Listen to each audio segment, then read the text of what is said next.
আসসালামু আলাইকুম। আজ আমি আমার স্বপ্নের রান্নাঘরে চিংড়ি মাছের মালাইকারি করে দেখাবো। প্রথমে আমি মাছগুলো নিয়েছি। মাছগুলো দেখো কত বড়। মাছগুলো আমি আস্তে করে সব কেটে নেব।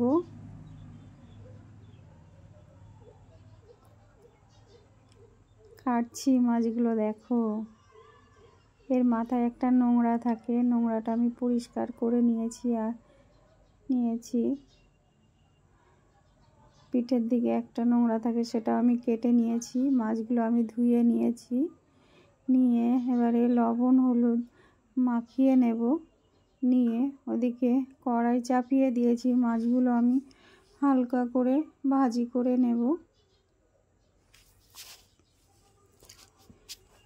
চিংড়ি মাছগুলো ভাজি করা হয়ে গেছে, আস্তে করে তুলে নিচ্ছি আমি।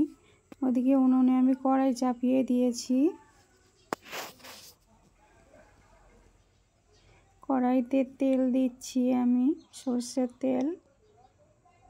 সর্ষের তেলটা গরম হয়ে গেলে আমি তেলে 2টা তেজপাতা দেব আর এলাচ দেব কটা। আমি পেঁয়াজ পেস্ট করে রেখেছিলাম, পেঁয়াজের পেস্টটা আমি তেলের উপরে দিয়ে দিয়েছি। এটা ভালো করে নেব, আমি একটু কষে নেব।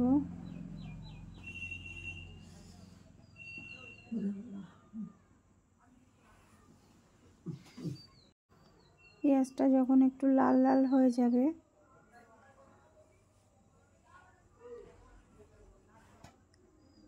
এবারে হলুদ গুঁড়া দিয়েছি, লঙ্কা গুঁড়া দিয়েছি, জিরা গুঁড়া দিয়েছি।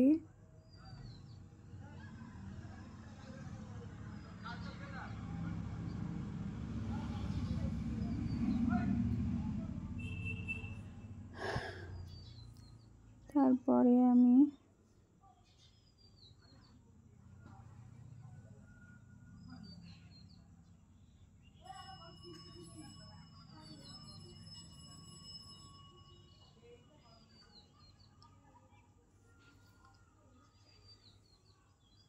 নাড়তেই আছি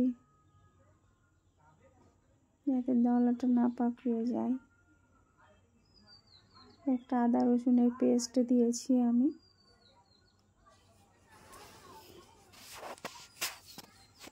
ওটা আগে দেওয়ার দরকার ছিল, কিন্তু আমার লেট হয়ে গেছে দিতে। আমি পানি দিয়ে দিয়েছি একটু।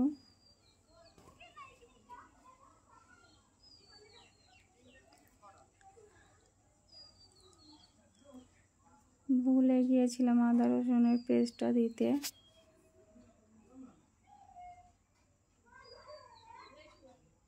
ভালো করে আমি কষে নিচ্ছি মশলা দিয়ে।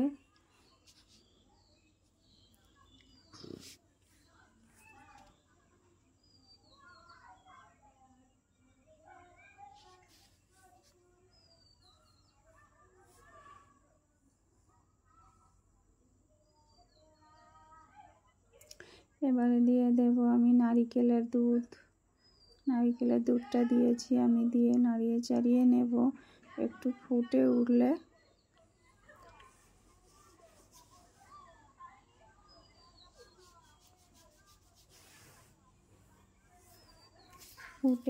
ভালো করে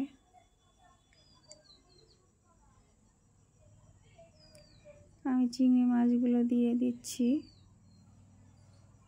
দুধটা ফুটে উঠেছে, মাছগুলো আমি দিয়ে দিয়েছি। ভিডিওটা ভালো লাগলে লাইক কমেন্ট শেয়ার সাবস্ক্রাইব করে দেবেন। ভুল হলে ক্ষমা করবেন।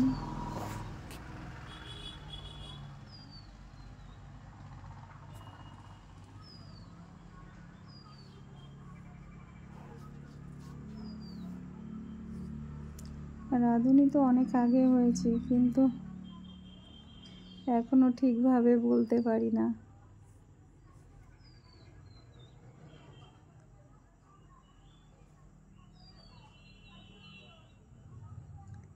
ওটা আমি একটু নারিকেলের গুঁড়ো দিয়ে দিচ্ছি, অল্প করে নারিকেলের গুঁড়ো। ওটা দিলে একটু ভালো লাগে আর কি।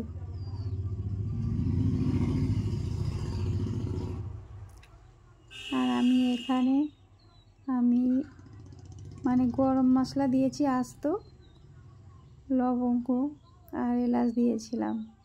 সেটা মানে এলাচটার কথা বলেছি, লবঙ্গর কথাটা বলিনি আমি, ভুল হয়ে গেছে বলতে।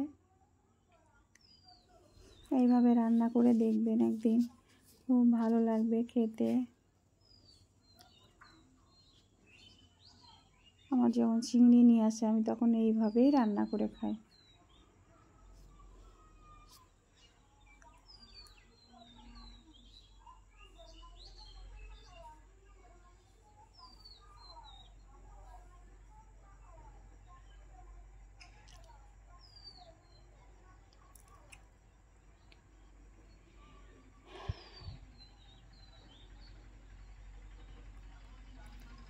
আমার রান্নাটা হয়ে গেছে।